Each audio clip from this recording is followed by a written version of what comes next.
Vous savez qu'auparavant, sur un tout dossier, moi j'avais rencontré le président de la HAC une semaine avant.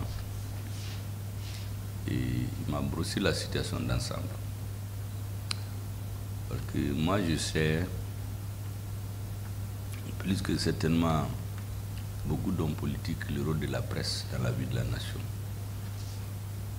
Si vous voyez que mon mouvement a subsisté en grande partie, c'est dû à la presse. À un moment donné, toutes les portes nous étaient fermées. On ne pouvait pas se réunir. Ce n'est que la presse qui a permis de percevoir la lumière jusqu'à ce que le grand jour éclate. C'est pour cela que vous avez souvent entendu dire que moi je ne vais jamais dans la vie d'homme politique convoquer un homme de presse devant un juge, ni dirait-ce un homme politique. Quand on est devant, on se bat avec ses idées. Si c'est un homme politique ou un homme de presse, si vous êtes avec la vérité, ça finit par éclater. C'est d'ailleurs arrivé à plusieurs reprises. Au début de la transition, vous avez entendu beaucoup de choses. À un moment donné, il y a des hommes politiques qui ont dit qu'ils voulaient les assassiner. Et ça fait le buzz.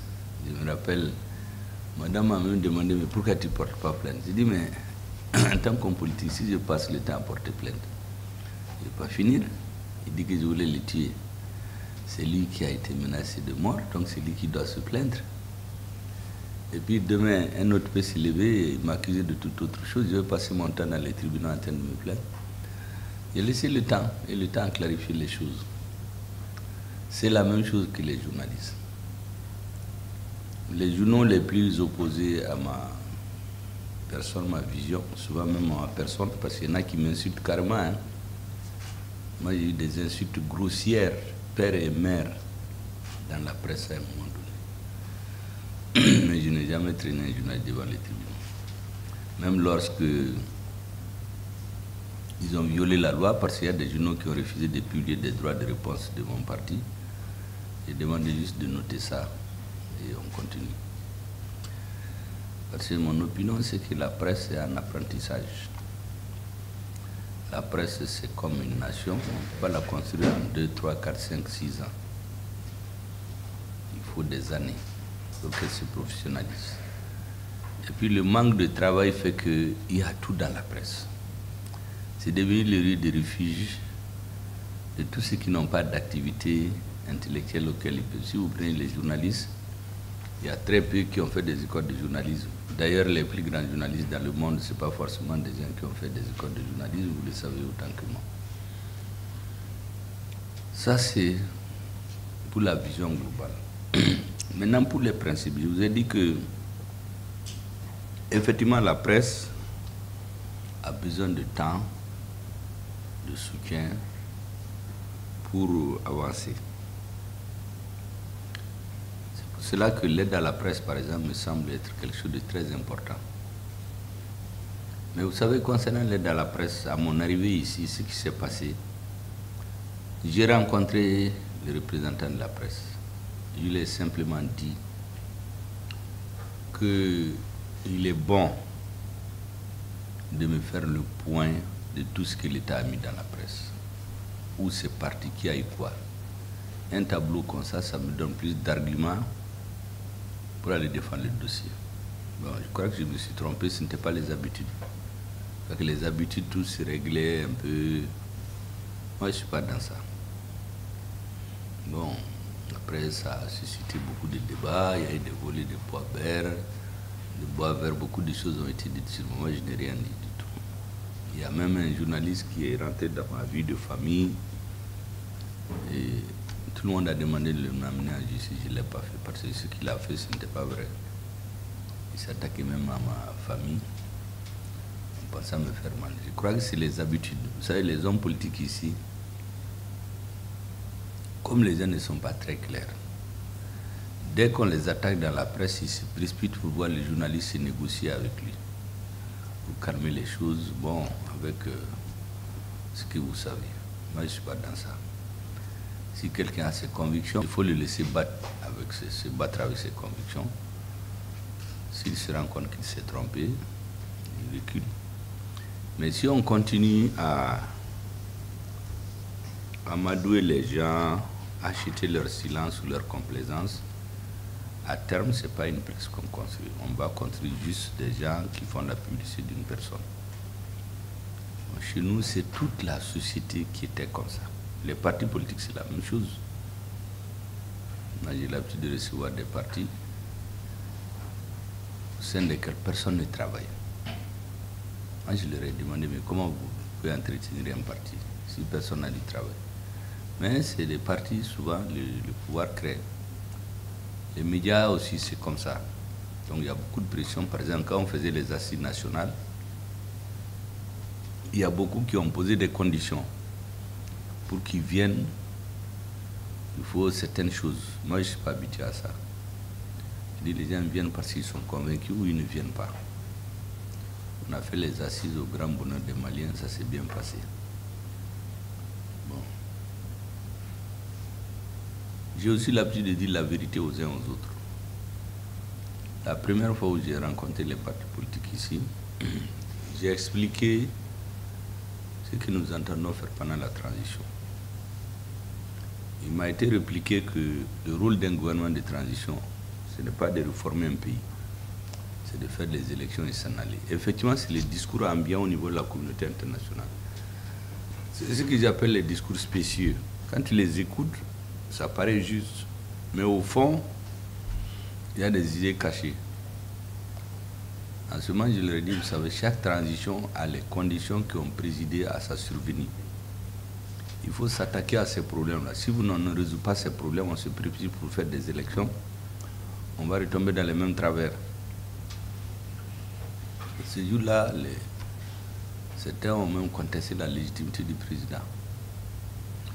J'ai posé une simple question. J'ai dit, bon, prenez l'exemple des militaires qui meurent au front. Nous n'avons même pas un avion pour les transporter. On n'a pas d'hélicoptère pour se battre. On ne peut même pas acheter des lunettes à vision nocturne. Or, moi, je sais que le budget a été voté et sorti des caisses de l'État. Donc, c'est parti quelque part. Je dis, est-ce qu'on peut faire des élections sans avoir réglé cette question? Je dis non. C'est en ce moment que j'ai dit, moi, je sais ce que l'argent est devenu. On sort l'argent pour acheter 6 hélicoptères. On n'a que 4. 2, disons. Les 4, l'argent a été subtilisé. Les 2 qu'on a reçus, c'est des vieux hélicoptères qui appartiennent à des sociétés privées minières qu'on repeint et on revend au Mali au prix du neuf. Or, je sais que l'argent a été débloqué du trésor voté par les députés pour 6 hélicoptères neufs. On a commandé 6 avions. L'argent des 4 a été utilisé. On a reçu 2 avions sans les options, donc il ne peut pas faire les batailles nocturnes. Ce sont devenus des simples avions de transport. Nous avons acheté un avion de transport, payé cash à un gouvernement européen. Ils n'ont pas livré parce qu'il y a la technique de bloquer les choses pour faire du chantage. Je donne des exemples qui annuient ceux qui m'écoutent tout le temps. Je prends le cas d'Ndeliman. C'est une base militaire financée par la MINUSMA, construite par Barkhane. Mais comme par hasard, ils ont oublié de faire un forage. Donc les gens n'ont pas d'eau. On sait que l'eau, c'est la première denrée alimentaire de l'homme, à fortiori dans le désert. Donc les soldats sont obligés de sortir, aller dans les hameaux chercher de l'eau. Les terroristes les étudient, un jour ils tombent sur eux. Ils les assassinent tous sous puits. Ils prennent le camion, ils mettent des bonbons d'explosifs, ils vont rentrer dans le camp. Ils font exploser, tuent la plupart des soldats. Ceux qui survivent font 7 heures de temps en train de demander des appuis. Pas d'appui parce que MINUSMA, Barkhane qui ont des avions disent qu'ils ne sont pas venus pour se battre jusqu'à ce que tous les soldats meurent. Je dis, est-ce que honnêtement, celui qui a la base de ces choses-là. Je le connais, il me connaît. Et si je peux dire qu'on passe par tête et profit et faire des élections. Parce qu'un hélicoptère peut-être 30 milliards, quelqu'un qui détourne 4. Pendant les élections, il peut prendre 1 milliard, il va voir les gens dépenser l'argent. Ma vieille grand-mère qui est au village, elle a fait, on lui donne 1 kilo de riz, il vote pour le kilo de riz, il ne vote pas pour les idées du candidat. Il dit donc ce système ne peut pas prospérer. En tout cas, moi, ce n'est pas ma vision.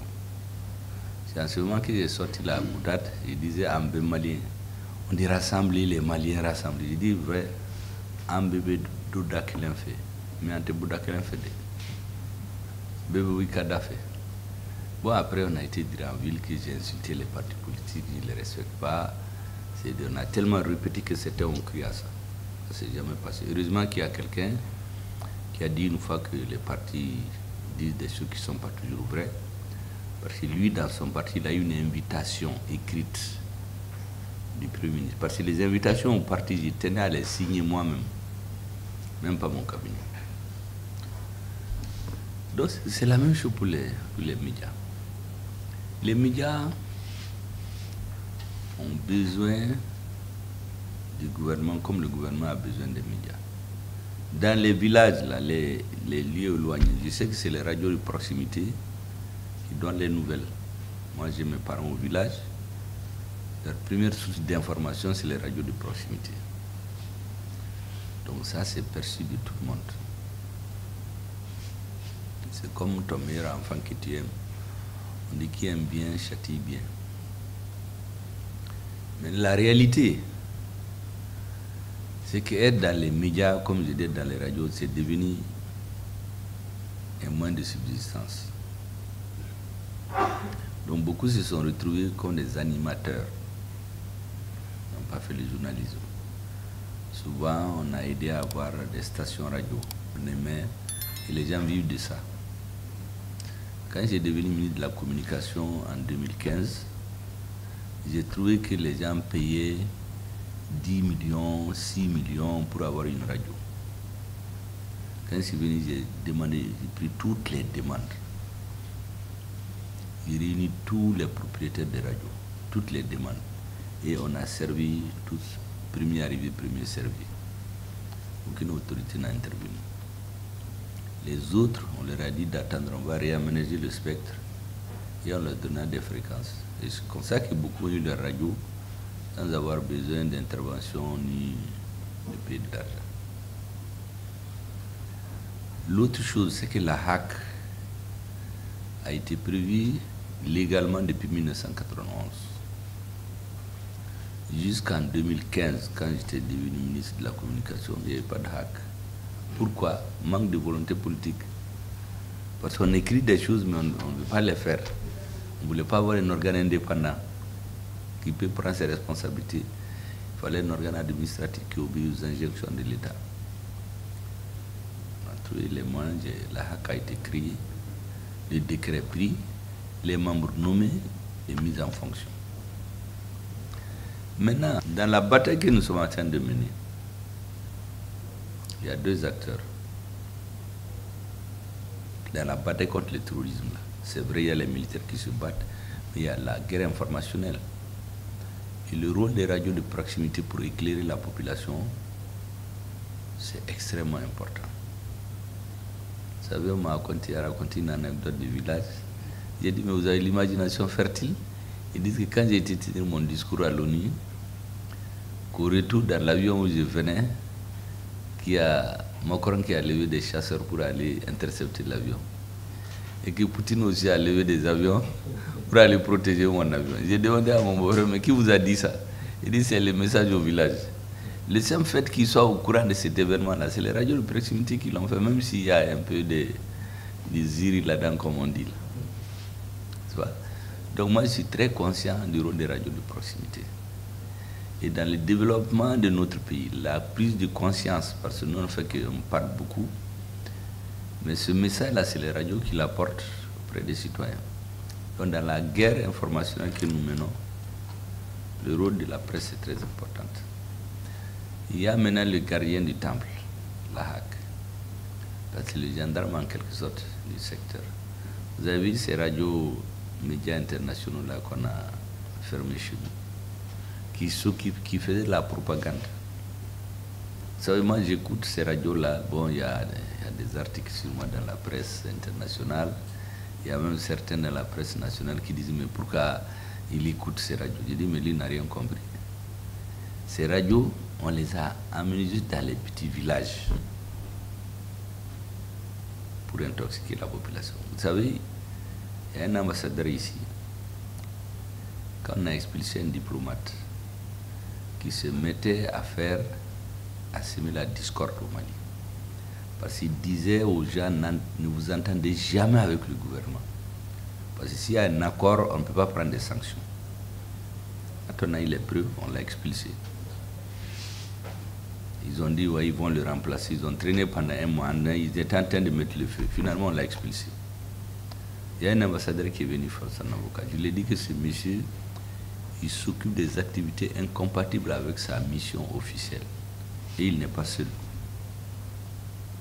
Il est mis en garde.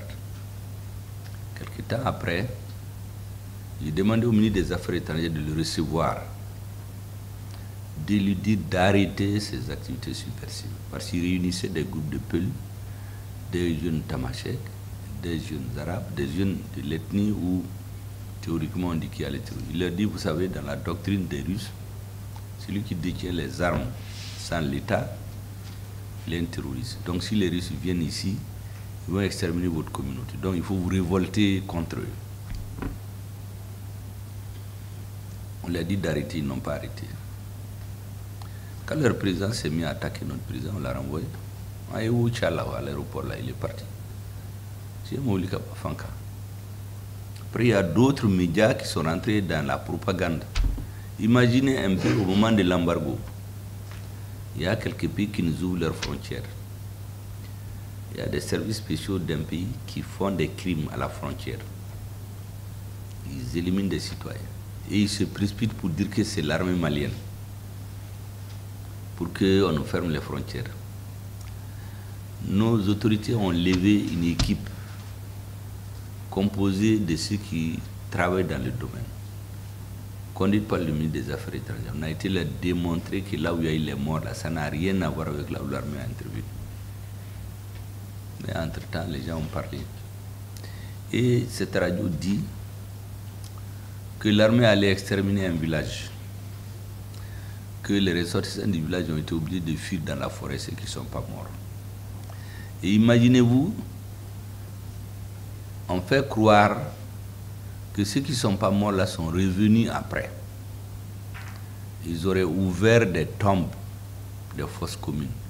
Et là-dedans, ils ont découvert 2 citoyens d'une nation donnée. Tout cela passe dans les médias, les gens l'écoutent partout dans le monde. On vérifie, c'est des gens qui parlent, ils sont ici. Le téléphone, ils disent ce que les autres veulent entendre. Et puis ça, on le diffuse dans le monde. Et donc, quelqu'un qui n'est pas là, qui n'a pas la même capacité de discernement, il va croire. On a compris clairement que c'est pour créer la discorde, la zizanie et des troubles. C'est-à-dire, ça, c'est en dehors de l'activité. C'est pour cela que moi, je suis surpris que certains disent pourquoi je les écoute. Moi, j'écoute toutes les radios internationales qui émettent sur l'Afrique tous les matins. Parce qu'il y a beaucoup d'informations que j'apprends là-bas. La dernière fois, quand l'école est ouverte chez nous, il y en a qui ont saboté l'ouverture de l'école. Mais il y a d'autres qui ont salué des gens d'une localité donnée en disant que l'armée a fait un travail de stabilisation dans cette zone, au point que même des citoyens d'autres pays qui viennent ont été scolarisés chez eux. Donc ça vaut des félicitations à notre armée. Mais quand tu écoutes l'autre radio là, ils disent non, il y a des lieux où les écoles ne peuvent même pas être ouvertes. Inondation ou pas inondation. Dans d'autres lieux, c'est l'insécurité. Donc pour dévaloriser, j'ai dit au ministre de l'Éducation, il m'a dit effectivement, il y a un parent à Kaola qui l'a appelé pour lui en parler. J'ai dit, bon, moi je les écoute, je sais ce qu'ils ont dit. Donc ça permet de savoir beaucoup de choses. c'est pour montrer l'importance des médias, surtout pour un décideur et un homme politique. Mais la HAC, quand je l'ai interrogé, il m'a dit un certain nombre de choses. Il m'a dit qu'eux, ils ont été mis en place par la loi. Et ils travaillent suivant la loi. S'il y a des questions de discernement à faire, c'est des souplesses dans la collecte des redevances, ainsi de suite. Il faut avouer qu'il y a des radios, je ne dis pas où, les gens se sont installés dans l'informel. C'est-à-dire on ne paye rien pendant des années. Bon, ils ont décidé de mettre de l'ordre. La seule chose que j'ai demandé, ce qui était normal, parce que c'est une autorité indépendante, on ne peut pas lui dire de faire des choses, c'est la souplesse. Quand quelqu'un dit, je ne peux pas payer tout de suite, mais je fais un moratoire. Normalement, je crois qu'il n'y a pas de problème à la HAC, en tout cas ce que j'ai appris. Mais quelqu'un qui dit je ne paye rien, ça c'est notre débat. C'est au niveau du gouvernement peut-être qu'il faut prendre une disposition générale pour dire que sur une période donnée, on ne peut pas en ce moment la HAC peut l'appliquer. Mais d'elle-même, elle ne peut pas y dicter les lois. Donc tout ce qu'on peut leur demander, c'est la souplesse dans la façon de faire. Concernant les médicaments, il m'a envoyé un dossier complet parce que je me suis informé sur ces questions, où il y a des documents du ministère de la Santé. Quand le ministère de la Santé interdit quelque chose, c'est difficile de le faire. Moi, chez moi, j'ai des parents qui sont venus. Ils ont une fille, je l'ai soignée pendant des mois. Les médecins m'ont dit qu'ils ne trouvent pas de solution. Ils viennent me dire qu'eux, ils veulent utiliser les médicaments traditionnels. J'ai dit attention, le premier ne peut pas se mettre dans ça. Parce que s'il y a des accidents, personne n'est responsable sauf lui. Ce que je peux donner, je vous donne de l'argent, vous partez au village, de là-bas vous pouvez aller au Niger. Au Nigeria, vous faites les médicaments traditionnels. Et ça ne peut pas se faire sous mon autorité. Parce qu'il y a des risques. Si le premier se met dans ça, ça veut dire que ce que le ministère de la Santé a écrit, il ne le respecte pas. Et finalement, je leur ai donné leurs moyens, ils sont partis. Donc, le président de la HAC, ce qu'il m'avait dit, c'est que si demain les lois changent, il n'y a pas de problème. Mais si la loi ne change pas, c'est extrêmement difficile pour lui d'aller contraire à cette loi. Parce que quelqu'un qui n'est pas dans cette logique peut se plaindre contre eux, c'est-à-dire qu'ils ne font pas leur travail. En réalité, devant des arguments comme ça, on a oublié de rendre les armes. Par contre, la souplesse quant au paiement de redevances, il a pris l'engagement qu'ils vont faire ce qu'ils peuvent. Maintenant, celui qui dit qu'il ne paye pas du tout, ça c'est notre débat. Je crois que il ne peut que prendre une décision politique. En ce moment, je crois que la meilleure formule, c'est de recenser l'ensemble des radios qui sont dans cette situation. De faire examiner ça par le ministère chargé de la politique de la communication. Et qu'une décision politique soit soumise. Une fois qu'elle est prise, la HAC va se conformer. Mais si elle n'est pas prise, la HAC à elle seule, personne ne peut leur donner des injonctions. Celui qui le fait derrière, c'est mal fondé. Donc je pense que la meilleure formule, c'est une décision politique. Et ça, il faut le faire de façon plus scientifique. Vous savez, en Europe, quand les syndicats demandent une augmentation, ça truc, ils ont tout étudié. Ils viennent avec leurs papiers pour démontrer les choses. Les gens ne se lèvent pas comme ça pour dire on veut des augmentations de 50, 20%. Donc, si ce que vous dites peut se démontrer, en ce moment, c'est une décision politique. En ce moment, c'est votre ministère qui plaide la cause de ses administrés auprès du gouvernement. Et en ce moment, ce qui est certain, il y aura un avocat. Et le président tel que je le connais, les médias, les femmes, les enfants, il est très sensible à ces trois catégories. Et les personnes vivant avec le handicap. Je sais qu'il a eu à faire même des gestes à un moment donné concernant les médias, je ne rentre pas dans les détails. Même si compte rendu ne lui a pas été fait. Donc il faut faire un travail scientifique, démontrer la faisabilité de ce que vous souhaitez. Je dis ça pourquoi? Parce que moi, je veux que les gens sortent de la volonté du chef. Ils quittent, on met les choses en cause. J'ai l'habitude de dire ici au ministre, vous savez, dans un État, il y a Dieu, il y a le peuple, il y a les lois.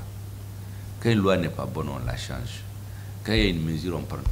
Si, dès qu'on a le pouvoir, on fait ce qu'on veut, on ne fera jamais rien de stable. Parce que dès qu'on quitte, celui qui vient va faire ce qu'il veut aussi. Donc, ce que moi je pense, vous avez une grande capacité de lobbying. Ou, concernant les médicaments, je pense que le discernement à faire entre... Le président de la HAC est allé jusqu'à me dire que si quelqu'un vend les médicaments, ils ne sont pas au courant. Il ne peut pas faire le gendarme. Mais il ne peut pas autoriser une radio de devenir une pharmacie. C'est lui qui va être... On va lui taper sur les doigts après. Qu'est-ce que je veux dire? Il a fait un dossier complet qu'il m'a envoyé. Moi, je l'ai lu du début à la fin. Donc, s'il y a des lobbying à faire, c'est auprès du ministère de la Santé, auprès du ministère de la Communication. C'est à eux de prendre à bras le corps sur le plan politique et le soumettre au Premier ministre ou au Président. Une fois qu'une décision est prise, par exemple, dire qu'on suspend les redevances pendant 2 ans, la HAC ne peut que l'appliquer. Mais si la HAC même dit qu'elle va suspendre les redevances, d'autres vont payer, d'autres ne vont pas payer, vous allez voir, ils ne pourront plus arbitrer. Ça va être plus difficile. Mais si c'est l'État qui prend une mesure générale, dit bon, à cause de l'insécurité, des coupures de courant, de beaucoup d'autres considérations, pendant une période donnée, il ne paye pas, ou bien ce qu'il doit payer, l'État le paye à la HAC. Parce que la HAC aussi vit de cette redevance-là. N'est-ce pas? Ça, je pense que c'est la meilleure démarche. C'est ce que moi je vous aurais conseillé. Là où les décisions politiques sont prises, chez les ministres, le Premier ministre et le Président, c'est là-bas qu'il faut, c'est à cette porte qu'il faut taper. C'est pourquoi votre démarche est juste, elle est bonne. Peut-être ça va vous donner même des militants, parce que toutes les radios qui sont dans ce cas, qui savent que vous êtes en train de faire l'avocat pour elles, elles ne vont pas être insensibles. Je sais qu'il y a aussi cette bataille entre les syndicats. Parce que quand un syndicat dure, ils ont administratif, ils connaissent les gens, on a peur d'eux, ils sont dans les institutions. Souvent, ils ont tendance à oublier la base. Ça arrive. Bon, donc, il y a des nouvelles forces qui émergent. Comme le pluralisme est autorisé chez nous, donc vous aussi, vous cherchez des militants en vous battant pour les intérêts des radios privées. Je crois que c'est une démarche qu'on ne peut pas, qu'on ne peut pas vous reprocher. C'est une démarche normale. Donc, ce que moi je vous demande, les problèmes que vous avez, il faut les recenser, les pour et les contre, discuter avec les ministres concernés, en l'occurrence le ministre de la Justice et le ministre de la Communication, ou bien que votre ministre fasse le porteur du dossier pour faire le porte-à-porte chez les autres, parce que lui, il est votre avocat. En ce moment, c'est eux qui soumettent une communication au gouvernement pour dire que compte tenu de la situation du pays, ils demandent telle chose. Et en ce moment, une décision politique est prise. La seule chose que j'ai demandé à la HAC, et il m'a donné la preuve que c'est comme ça qu'il travaille, c'est de ne pas faire la différenciation, la discrimination entre les Maliens. Ce qui n'est pas acceptable, c'est de prendre une mesure générale et laisser passer par les mailles du filet certains parce qu'ils ont des relations. Ils ne payent pas. Ça, ce n'est pas acceptable. Mais si la mesure générale s'applique à tout le monde, un gouvernement est très mal fondé pour leur faire quelques reproches que ce soit. Et ils appliquent la loi. En tout cas, je pense que c'est la plus utile et plus productive des démarches. Sinon, le Premier ministre va vous dire des choses qui vous plaisent, on va applaudir, tout le monde nous kire. Après quelques semaines, on va faire on est allé chez lui, il nous a bien parlé, mais il faut y aller. Ça trouve que tout le monde est content le jour de la réunion. Moi, je préfère qu'on se dise la vérité, quoi. Ce qui est possible, qu'on dise qui aime bien châtie bien, quoi. Moi, j'aime bien la presse. Donc, je préfère que les choses se fassent normalement. Parce que si ça se fait, c'est quelque chose de pérenne, c'est bon pour tout le monde. Imaginez-vous un peu ce que j'ai demandé, ça fait 3 ans que je suis Premier ministre. Si j'avais eu le point de ce que l'État a dépensé pour la presse, à qui on a donné, combien, avec ce dossier, je peux aller faire le procureur ou l'avocat chez le président et auprès du ministère des Finances. Mais venir dire seulement, il faut l'aide à la presse, parce que ces aides-là, souvent, ceux qui les ont énoncées, ils l'ont fait avec de bonnes intentions. Mais dans la pratique, ce n'est pas égalitaire. Dans la pratique, les objectifs, c'est une nomenclature qui se crée, qui vit de ça. Beaucoup de fétières que vous voyez là, en fait, c'est des structures qu'on crée pour que les sommets vivent de ça. Et même nos États, c'est comme ça. Hein.